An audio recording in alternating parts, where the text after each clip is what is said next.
उपराष्ट्रपति चुनाव के लिए एनडीए और विपक्ष के उम्मीदवार तमाम राजनीतिक दलों से समर्थन मांग रहे हैं। इसी सिलसिले में विपक्ष के उम्मीदवार बी सुदर्शन रेड्डी सीपीआईएम के दफ्तर पहुंचे। इस दौरान उन्होंने तमाम राजनीतिक पार्टियों का उन्हें समर्थन देने के लिए आभार जताया, तो साथ ही संविधान को लेकर भी एक अहम बात कह दी। तो क्या कुछ कहा रेड्डी ने और क्या है पूरा मामला, देखिए इस रिपोर्ट में। इस बार के उपराष्ट्रपति चुनाव के लिए एनडीए और इंडिया गठबंधन के बीच कड़ा मुकाबला देखने को मिल रहा है, जहां एक तरफ एनडीए ने सीपी राधाकृष्णन को मैदान में उतारा है, तो वहीं इंडिया गठबंधन ने सुप्रीम कोर्ट के पूर्व जस्टिस बी सुदर्शन रेड्डी पर भरोसा जताया है।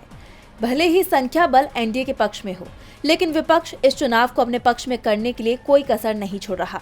इसी सिलसिले में रेड्डी सीपीआईएम के दफ्तर में समर्थन मांगने पहुंचे। उन्होंने कहा कि अगर उन्हें मौका मिला तो वो संविधान की रक्षा के लिए हर संभव प्रयास करेंगे। इसके साथ ही उन्होंने सीपीआईएम के समर्थन के लिए आभार भी व्यक्त किया।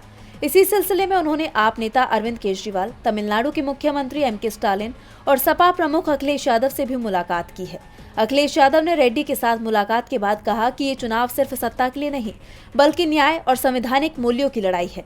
उन्होंने रेड्डी को इस पद के लिए सबसे बेहतर विकल्प बताया और बीजेपी पर उपराष्ट्रपति पद को एक विशेष विचारधारा से जोड़ने की कोशिश करने का आरोप लगाया। रेड्डी ने भी अपनी उम्मीदवारी के लिए इंडिया गठबंधन से बाहर के दलों से भी समर्थन मिलने पर खुशी जताई। उन्होंने कहा कि मेरे दोस्त अखिलेश यादव के बिना ये संभव नहीं होता। 9 सितंबर को होने वाले इस चुनाव के लिए रेड्डी और राधाकृष्णन दोनों ही तमाम दलों से समर्थन जुटाने की कोशिश में लगे हैं, जिससे ये चुनाव और भी रोमांचक हो गया है। अब देखना है कि क्या रेड्डी अपने पक्ष में समीकरण बदलने में कामयाब होंगे या फिर एनडीए का संख्या बल इस बार भी भारी पड़ेगा। डीबी लाइव की रिपोर्ट।